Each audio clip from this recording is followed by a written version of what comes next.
Restoring the name YHVH, Yehovah. Hi friends, welcome back to Healthy in Heart. Today we're diving into a topic that is deeply personal, powerfully spiritual, and honestly a little controversial. We're talking about restoring the name Yehovah and why the name of our Creator matters so much more than we might think. Now, before we jump in, I just want to let you know there's a full article on this topic linked below in the description. If you want to dig deeper, see all the scripture references, and explore the subject more fully, definitely check that out after the video. So, all right, let's get into it. So here's the big question. What does it say when we hide the name of our Creator? In Hebrew culture, a name isn't just a name. It's not just what your mom calls you when she's mad.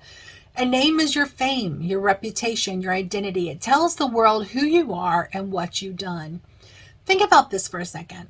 In the Bible, Abram becomes Abraham, father of nations. Yaakov becomes Yasharel, one who wrestles with God. Their names reflect their calling, their story, their legacy. So why would we treat the name of Yod-Heh-Vav-Heh, Yehovah, the creator of heaven and earth, any differently? When Moses stood before the burning bush and asked, "What is your name?" Yehovah didn't respond with a title like boss or chief executive of the universe. No, he said, "I am Yehovah. This is my name forever." Forever. Not just for Moses, not just for that generation, forever. Throughout Scripture, we're told to call on the name of Yehovah. Bless his name, praise his name, trust in his name. Notice the pattern here? We were never told to avoid it. Never told to swap it out with something else. We were told to speak it. But somewhere along the way, that changed.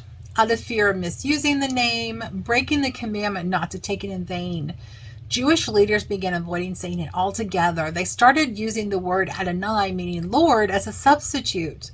And then Bible translators followed suit, replacing Yod-Heh-Vav-Heh with Lord in all caps. The result?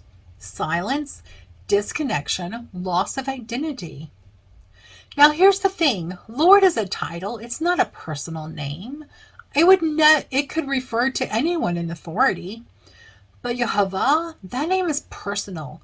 That name is covenant keeping, history shaping. When we erase the name, we don't just lose a word. We lose the personal connection, the identity, the relationship. This is why restoring the name Yehovah means so much. It's not about legalism. It's not about getting it perfect. It's about relationship. It's about honoring the fame and reputation of the one who deserves it most. So what does it say when we refuse to speak his name? It says we've let fear override faith. We've silenced the very name that Scripture calls us to proclaim. We've forgotten the honor and power embedded in that name.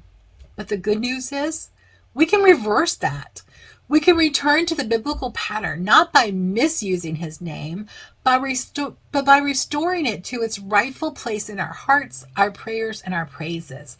When we do that, we're not just saying a name. We're restoring the name Yehovah and all the honor and power and reputation that goes with it.